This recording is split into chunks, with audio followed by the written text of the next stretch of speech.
Intermolecular forces by Tabeer academy.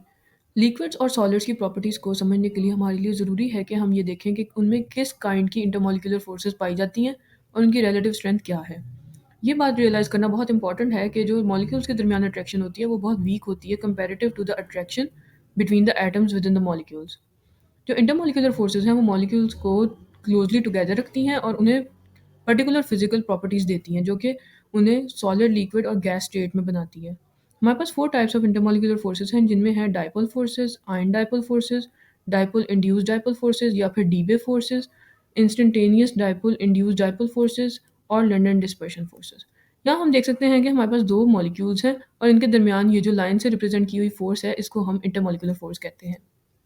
Dipole induced dipole forces substances के mixture जिसमें हमारे पास polar और नॉन पोलर मॉलिक्यूल पाए जाते हैं, उसमें positive end of polar molecule जो है वो अट्रैक्ट करता है mobile electron end of non polar molecule को। इस तरह पोलैरिटी जो है वो नॉन पोलर मॉलिक्यूल में इंड्यूस हो जाती है और दोनों मॉलिक्यूल जो हैं वो डाइपोल बन जाते हैं। इन फोर्सेस को हम डाइपोल इंड्यूस्ड डाइपोल और डीबे फोर्सेस कहते हैं। फॉर एग्जांपल HCl मॉलिक्यूल में हम देख सकते हैं कि H पॉजिटिव एंड जो है मॉलिक्यूल का वो दूसरे मॉलिक्यूल के Cl नेगेटिव एंड को अट्रैक्ट कर रहा है। इंस्टेंटेनियस डायपोल और इंड्यूस्ड डायपोल के दरमियान पाई जाने वाली मोमेंटरी फोर्स ऑफ अट्रैक्शन को हम लंडन डिस्पर्शन फोर्सेस कहते हैं।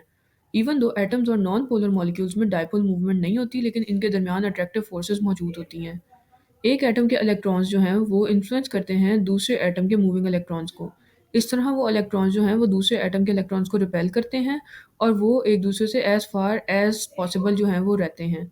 जब एक एटम के इलेक्ट्रॉन्स जो हैं वो दूसरे एटम के करीब जाते हैं तो वो उस एटम के इलेक्ट्रॉन्स को पुश अवे करते हैं और इस तरह एक टेम्परेरी डायपोल जो है वो क्रिएट हो जाता है। और इस मोमेंट पे इलेक्ट्रॉन्स डेंसिटी जो है वो एटम की वो सिमेट्रिकल नहीं रहती और इसका एक साइड पे नेगेटिव चार्ज जो है वो ज़्यादा हो जाता है।